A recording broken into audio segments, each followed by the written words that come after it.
Hazreti Ali Алишер дейді ғой енді. Арыстан Әли деп айтады.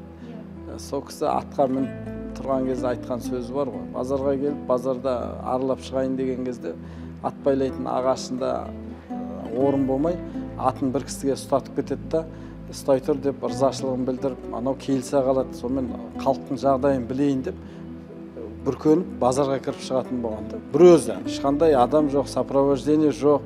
Мен жаңа патшамын деп те айтпайды. Оны біреу таниды, біреу таниды, сауда жасайды, көреді халықтың шын жағдайын.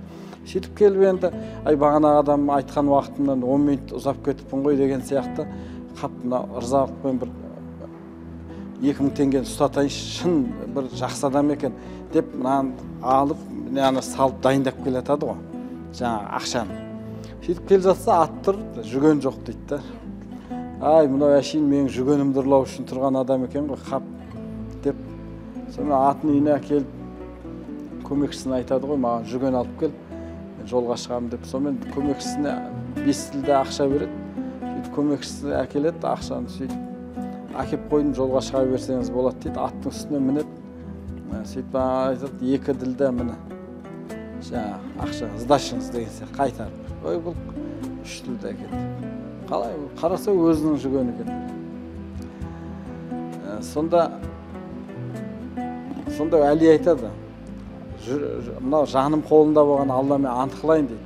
Ана бейбақтың Құдай тағала маңдайына бүгін 3 тілде табуды жазған еді дейді.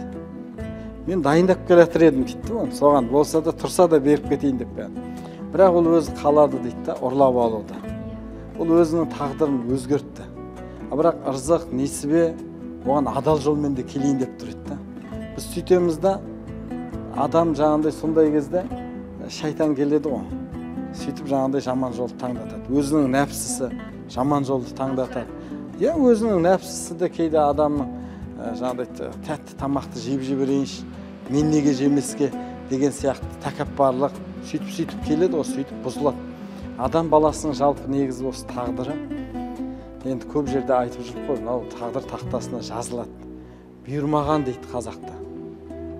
Анау ұстаса, ұстап отырсаң бұйырған ғой деп айтады да, маған бұйырған ғой. Анау ұстай алмаса бұйырмаған ғой деп айтады. Ол кезде ол ұстап тұрған зат туралы емес, ол қаламға бұйырмаған нәрсе. Қаламға жаз деп бұйырғанда, ол саған бұйырылады. Қаламға жаз деп бұйырылмаған нәрселер ол саған бұйырылмайды. Ол қолыңда тұрған дүние туралы емес. Сондықтан бұйырған, бұйырмаған дегенді жалпы ажыратып алу керек та.